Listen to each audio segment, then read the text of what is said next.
And that's what we are going to dwell on today in our conversations the next 45 minutes. And I'm sure they will be very interesting insights that all of you will gain by the end of this. A journey of 1,000 miles begins with one single step.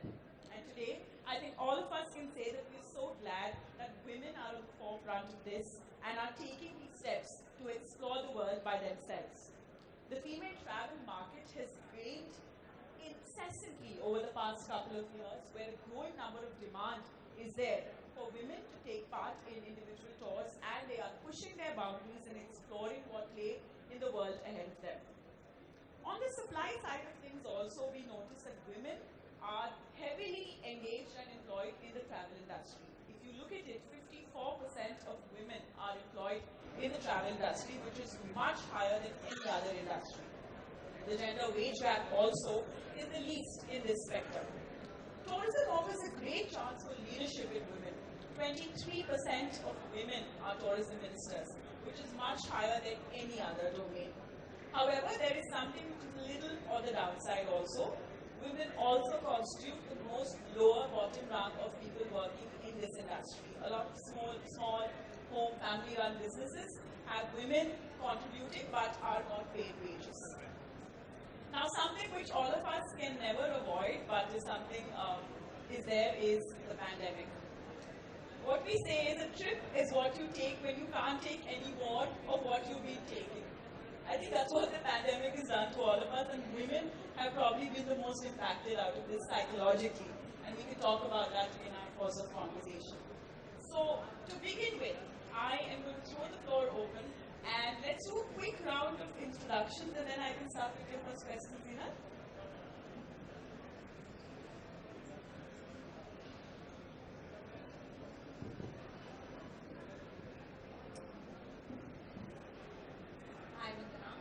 Hello everyone, and thank you Neha for the kind introduction.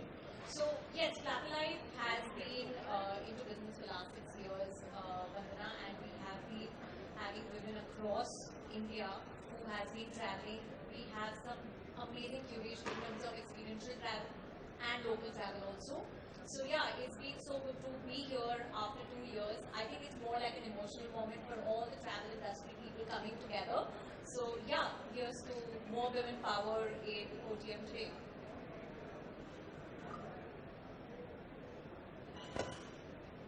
Thank you, Seagal and Vanda.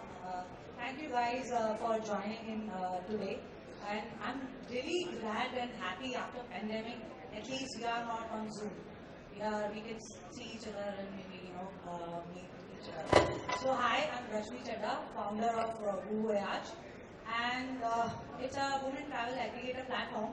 But pandemic also gave me another opportunity to launch another company, which is Curated Media. We're gonna talk about it later.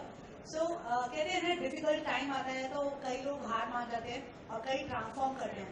तो women जो है ना वो transformation में believe करती है. So we're gonna talk about it. And thank you so much.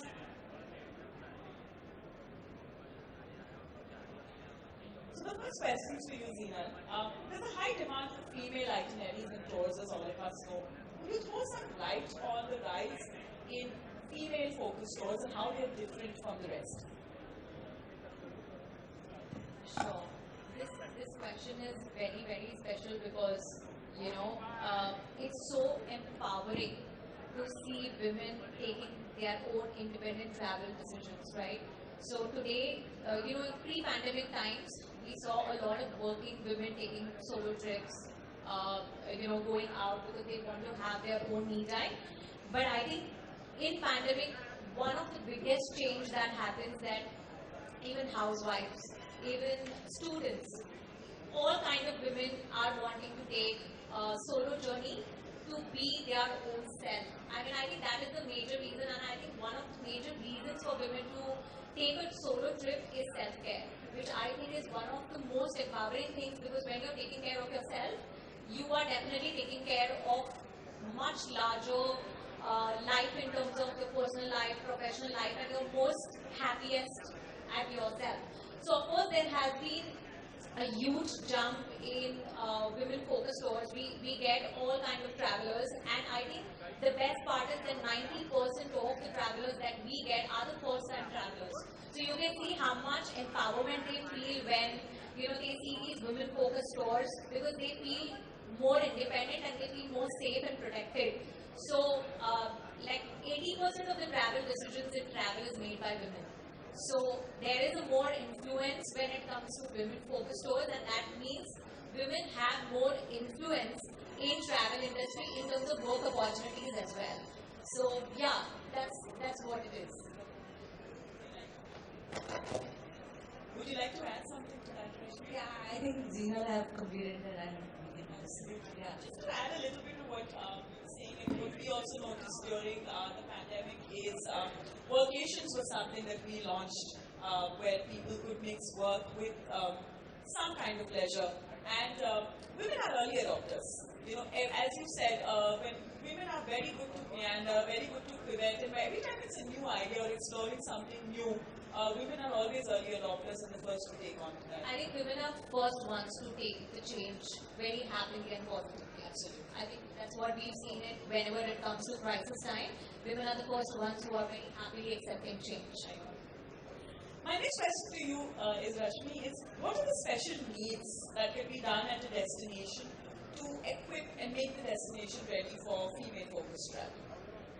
This is very great question. And I think I want to talk about not just destination, it comes to everything, like even when you're starting, taking your journey, maybe from the platform you're booking it, or you are taking a flight, you are taking a cab, you are going which hotel you want to stay, and that whole come as a destination because women needs to feel safe while traveling there.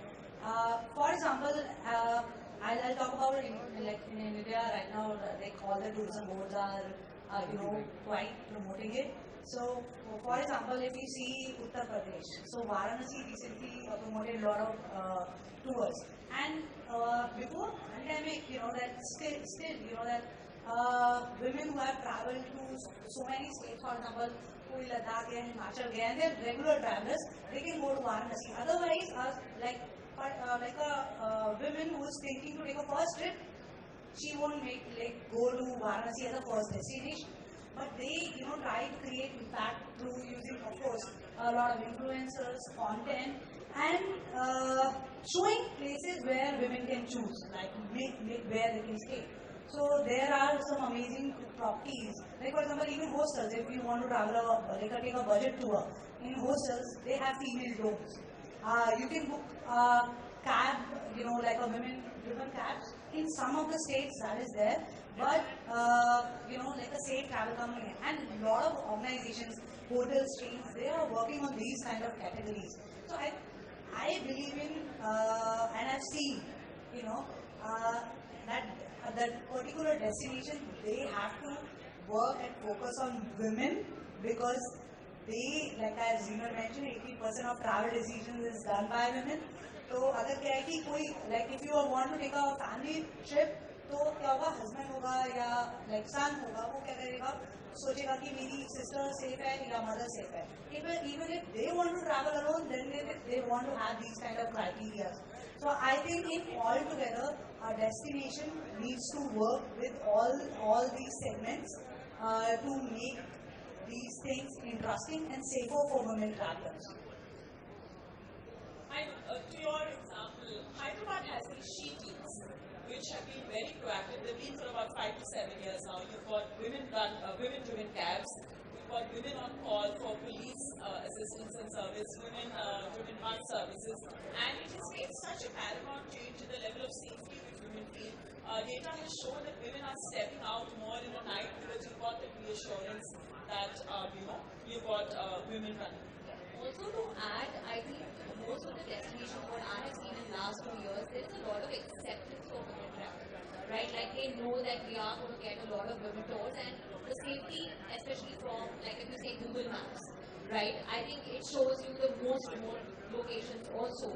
Like if you see even airlines specializing only women seats, I think that really helps in terms of ensuring safety. Like what Rashmi said, it starts from your cab booking to back cab booking. Like everything has to have a more specialization for women. The the change is definitely there, but of course there is a lot of progress that we can make. Absolutely.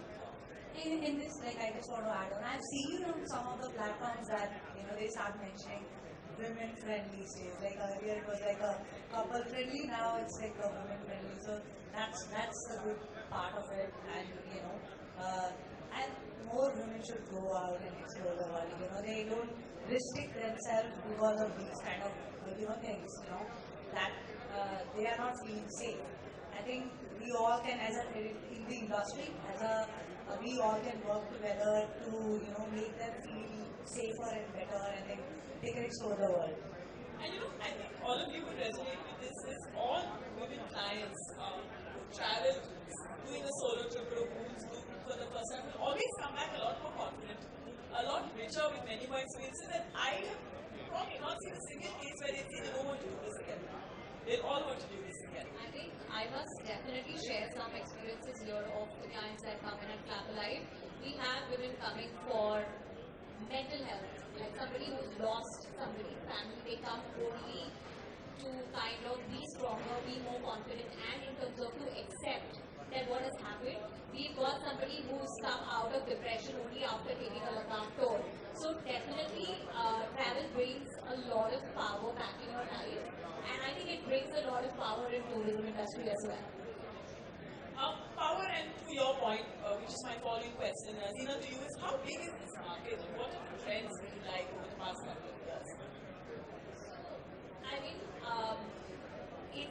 it's no longer a suspense that women travel market is very, very big, because in terms of the kind of women are now wanting to travel, they mandate themselves not only now to take one trip, but they want to do at least 2-3 trips in a year alone.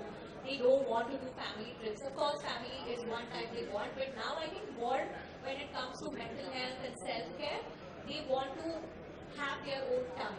So it's definitely a very big market. What was the next question that you wanted me to? What are the trends? Okay, I think in pandemic the trends have been more on wellness and weekend getaways. You're going to see that as a major trend now. Women want to take these short breaks. We get so we do something. The way we evolved in pandemic was that we started doing a lot of local experiences. So we do a lot of one-day experiences within the city. And you will not believe we have at least 15-20 women coming for it on every experience. So, of course, weekend getaways and wellness retreats are something which is going to be here at least for another 2 years. Anything you'd like to add? Yeah. So, like I have seen, like before the pandemic and during the pandemic, like everyone wants a break, and travel is become as an essential. Earlier, it was like a luxury. कि सब नहीं घूम सकते हैं और हम 6 महीने में एक ही बार जाएंगे. Now everyone has to, like, they want to plan it. And I think it's we don't have to call, like, it's a niche market, like a women market, because whenever like you are traveling, there is a women in the group. I think we are targeted. So women, decisions can transform anything. So it's a big market, and that everything is transforming. But yeah, that you, like Zina mentioned, like staycation is taking forward. Rural tourism is going forward. People want to go out, leave cities, they want to go off-beat destinations, and they are not just looking all the time at luxuries, but the experiences adding into it. So I think that's the segment we need to think about, as that, like if you own like hotels or like for the tour, and really I want to appreciate in India, especially now, tourism boards are working towards these kind of things. So they are showing offbeat places to the people through influencers, which is creating a lot of impact. Like in Ladakh, Turtuk village, not many people know about that earlier, but in the last 2 years, I think everyone knows about the last village, and they want to go and maybe want to interact with local, they want to stay with local. So we are contributing any which way, and creating impact. So I think that's the trend, and we need to stay with it. Absolutely. I think just in terms of few numbers, it's no longer a niche market, as you said. The market has grown by 88% in the last year globally. Women only dedicated travel companies have increased by 230% over the past 3 years. The keyword solo female travel has, search engines all over have shown a growth of 62%. So I think it would be grossly unfair to call it as a niche market or an exclusive market. It's more mainstream, if not taking over the main space. Since most of the travel decisions, even when it's family-related travel, are taken by women, so I think women are a force to reckon with and have to be seriously considered for travel. Just to add to your point, just imagine if every family, of course, every family has one woman at least in their family, right? So if every family is taking one family travel and one woman taking one trip every day, just imagine how much women can contribute to the GDP in terms of economically. Tourism industry has a lot to of course contribute to the economy, right? So and women definitely play one of the most important roles by taking these solo trips. So, this, just building on to this, is how do you think women bring a different perspective to travel and work opportunities in this space? I think it's very interesting, well, because all of us would have personal insights on this. So I'll take that first. So I think when you talk about women traveling, so and like a boys, I think so they don't resonate like each other. But yeah, women wants to explore more things, right? While it's about shopping, she wants to do workshops, she wants to try every food, and she wants to utilize every time of her day and divide it in a way as compared to the we see men. I'm not saying don't take it like a men versus women. Mostly that's what happened, and because when we design tours for only females, and we have a lot of couples also travel because they want their female to be safe, and they have a different style of itineraries. So I think women create more impact. They are more curious to know things, and I can connect with it. Why I'm doing it with a lot of social media, because like for example, if Zeenal is traveling to one place and she is doing multiple things and she is sharing that information out, which normally every man doesn't, like they don't do it. Women wants to share with their own groups. They want to share on social media, and that information is going on a larger audience. So they can, create a lot of impact in that way. And otherwise, like for the empowerment, we connect very easily, and we want to do different stuff. So we, like women, wants to contribute in with the locals and change, like try to get the transformation. सो इसमें ज़्यादा points मैं उसमें नहीं कहूँगी कि कोई number से है कि इतनी विमेन ट्रैवल करी एंड इतने नंबर चेंज आए हैं, but of course style of travel से बहुत इम्पैक्ट तो पड़ता है, एंड विमेन वो करती है of course. To add Rashmi's point, like women are more passionate about travel. What we have also seen in terms of our itineraries, that women are more curious. They want to do everything. They want to have an experiential stay. They want to have a local connection. They want to be adventurous. They want to do touristy places also. Really, I would say the style of men travel is very different. I mean, they want more on the relaxed mode. So in that manner, if you see the connections that women are building in, we are also having a lot of work opportunities for women in terms of local, adventure, experiential. So we are literally all there, whether it's coming to be from supply side or whether it's coming from the demand side.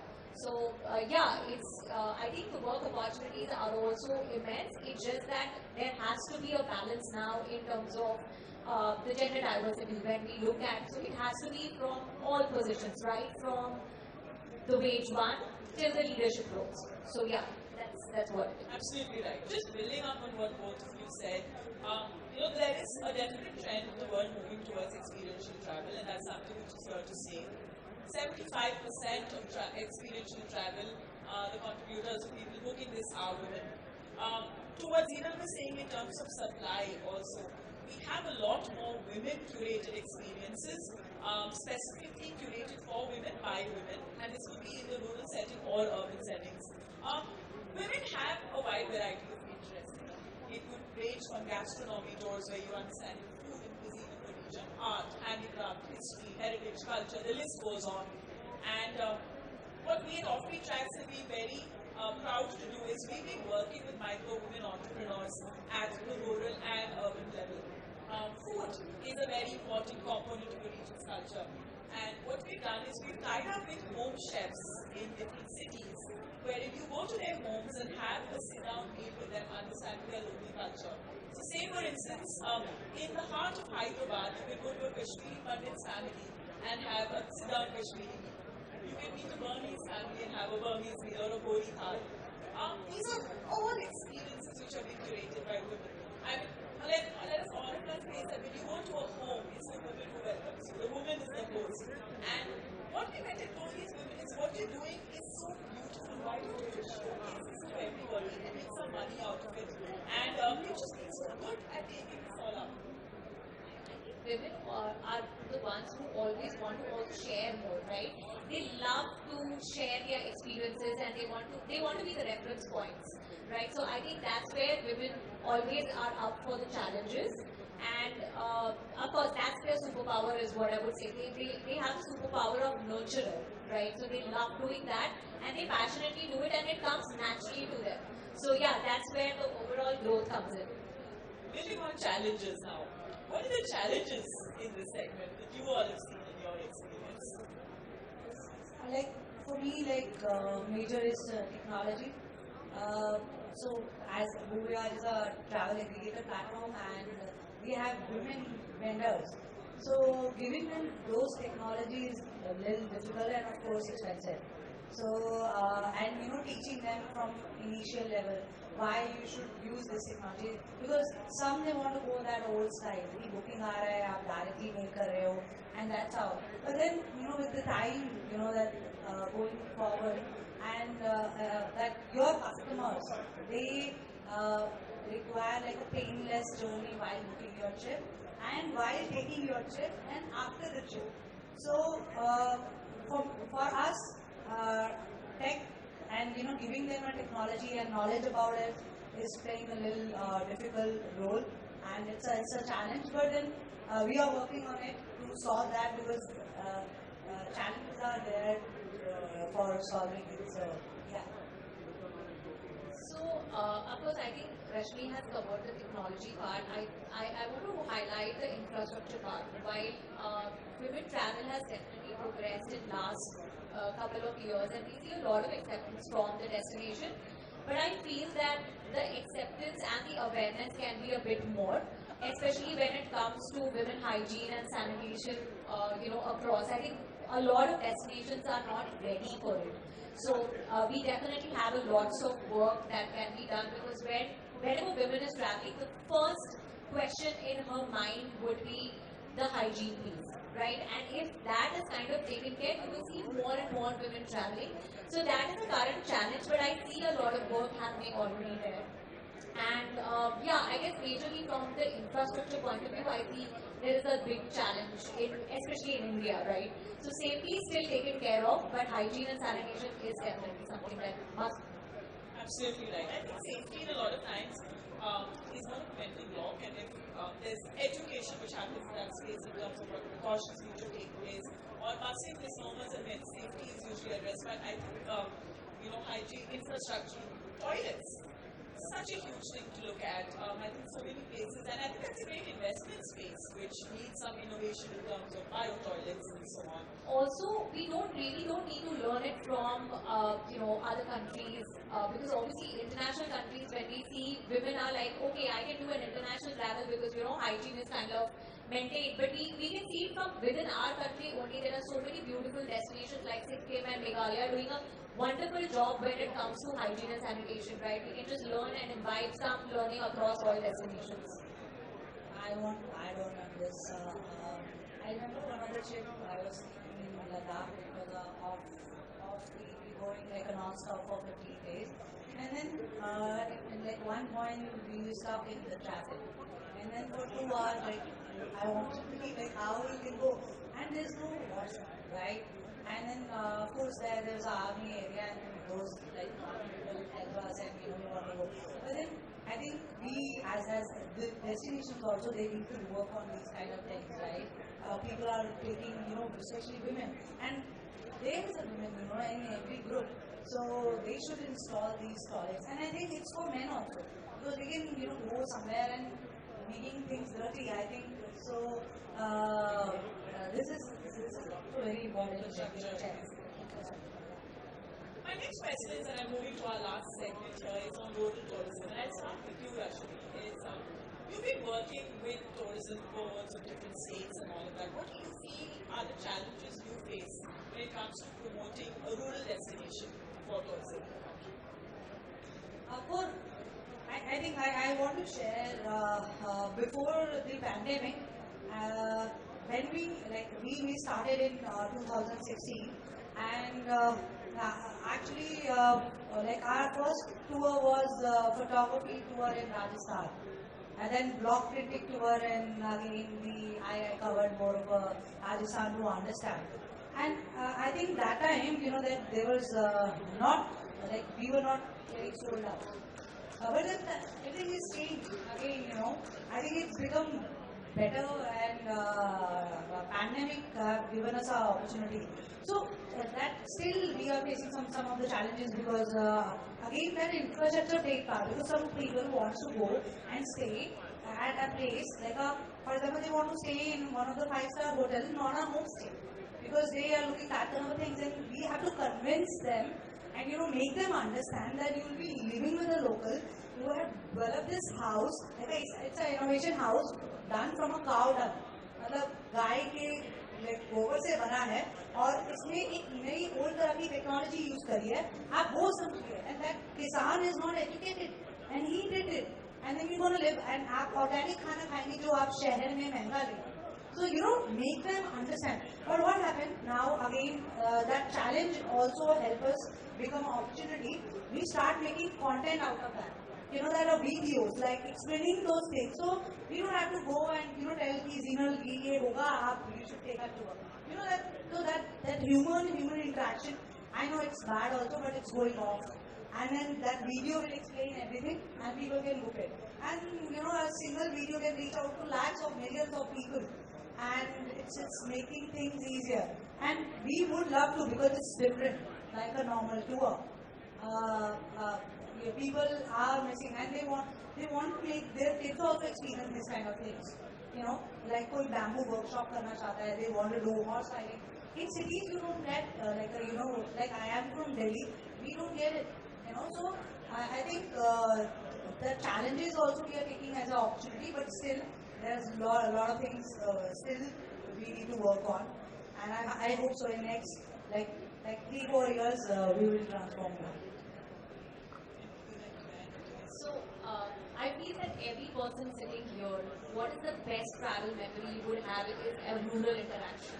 Somebody where you've interacted with a local, you spent some time with a local, and those interactions you come back and that is a big learning experience. It will remain with you forever, right? So what we are also seeing after pandemic, women are wanting to do more of local experiences, because if you see in pandemic, a lot of people did a lot of hobby job, right? Like in terms of learning new things, doing mandala art, but now they want to learn and excel in this in person, doing it physically.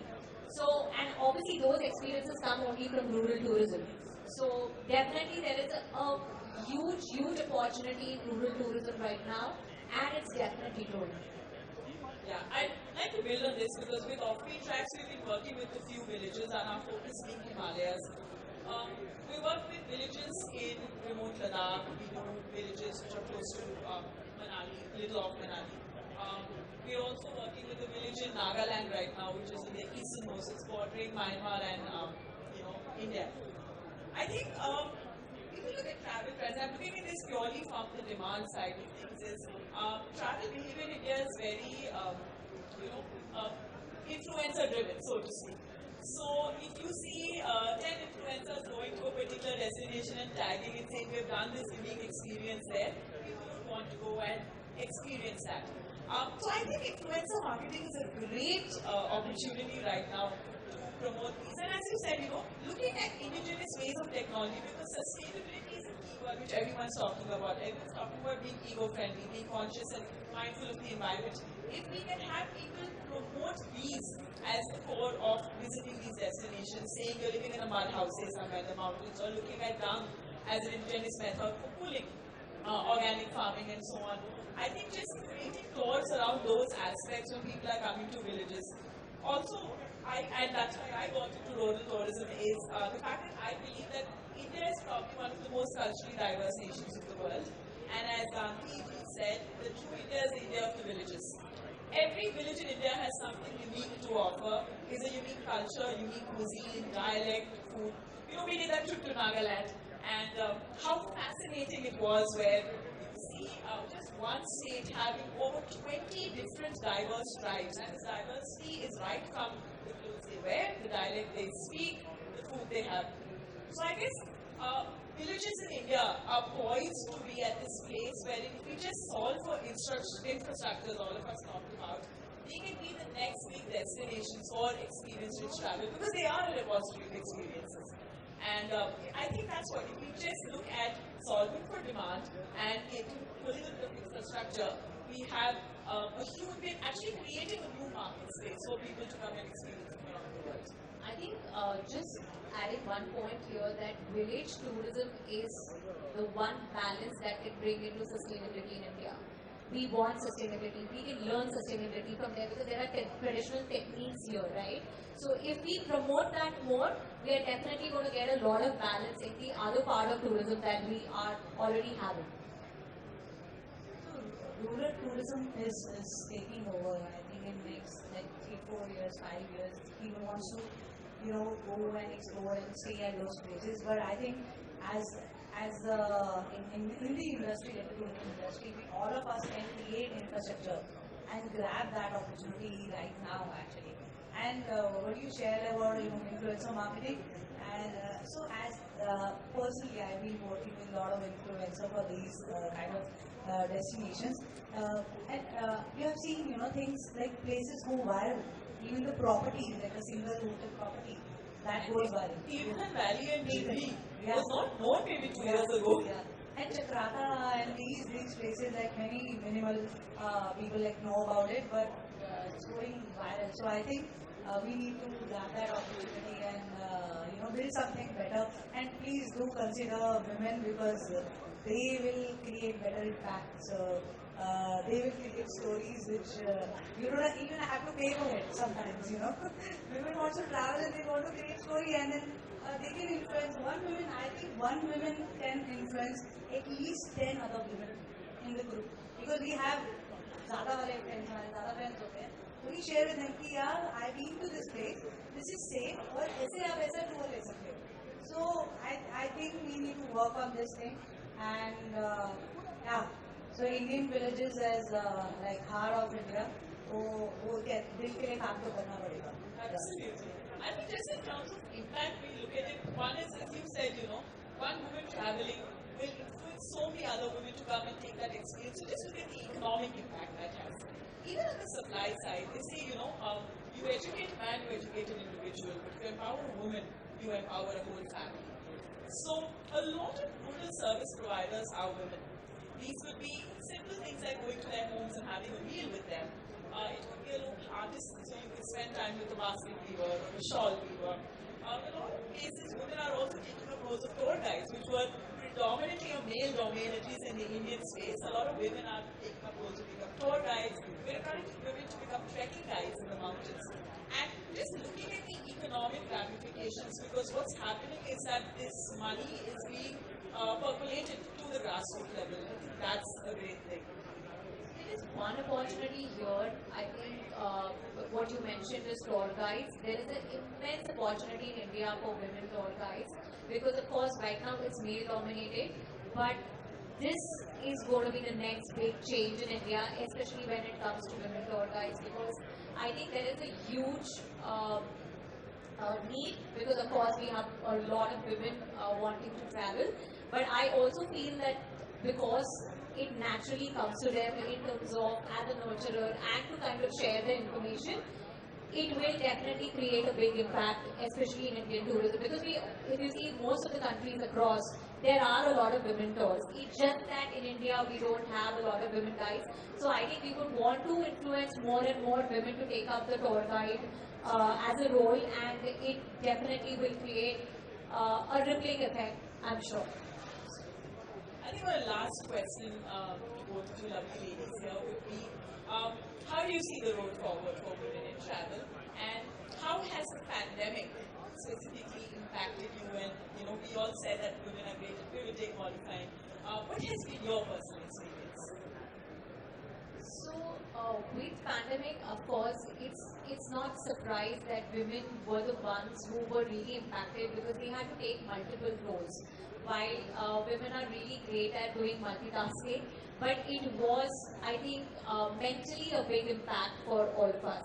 And post-pandemic, what I'm seeing is one big change that women are wanting to take trips, not because that, okay, I just want to go and see a destination, but I think they are doing it because they really want to take care of themselves so that they can take care of their families and their professional roles better.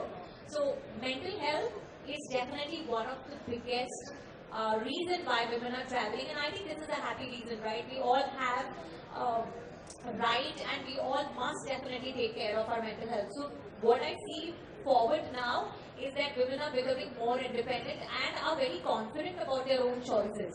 They want to make the right choice, and why not? They don't want to kind of crumble under any pressure. So undoubtedly, what we spoke, that it is no longer a niche, it is the main market now. And I think from tourism point of view, from Incredible India also, there should be more support in terms of when it comes to women-focused tours. Pandemic, how? Anything from your personal Yeah. experience? So, we, of course, not just pandemic, when you started up, like, as a startup, we started at first women guide services actually, and we were the first women center in Paharganj, where like all males were there, and then it's keep evolving as a business model. In pandemic, I realized, of course, there were no tours, we were sitting idle, and we have to lay off a lot of women. So our company, it's for women and by women. So we have a women team, and we were growing. We got funded in 2019, and we were around like 23 women, but we had to lay off like after like 4 months, and but then in next 4 or 5 months, we realized that we are very good with content. And a lot of big players, one of the like Yatra.com, it came to us and asked how you can transform our business model like in social media and create content. So that's how Voyage Media evolved. And what happened with these big players also, and like, even we work with a lot of hotel chains, we are focusing again on women segment. So then again, Voyage will become a part of an infrastructure in like two way, like of course in a content and on the backend side, So pandemic become like a game changer for us, and we are still learning, we are growing, and we are creating impact, working with tourism boards so that foreigners will also feel safer in India. That the stories goes out. They read newspaper. That's how that Voyage also came in the picture. कि मैं जब भी बाहर घूमती थी और सब कहते थे कि इंडिया सेफ नहीं है, तो मुझे लगा कि why not we should start something like that. But अब ये challenge में है like government, like are like big players, small players, everyone is getting onto it. So that's how pandemic have created impact with us. And I think we all need to focus on women.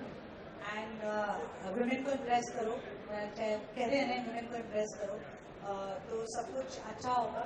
So I think we need to do that in different ways. Thank you so much. I think it's been a lovely session, lots of insights coming in, and the future looks very, very promising. And the future is in very safe hands. The future is definitely female. I think it was definitely a lovely conversation with both of you. While we do a lot of impromptu conversations, but today here it was a great opportunity, and it was. I think it definitely looks very very promising here on, and we hope to meet in OTM more and physically more. We don't want to do Zoom calls anymore. So thank you so much, everyone. It was a lovely conversation, and have a lovely day. Thank you so much. Yeah. A big thank you to our moderator and panelists for such an interesting and wonderful session. Thank you for taking our time today. I hope you all enjoyed the program as much as we did. Thank you so much.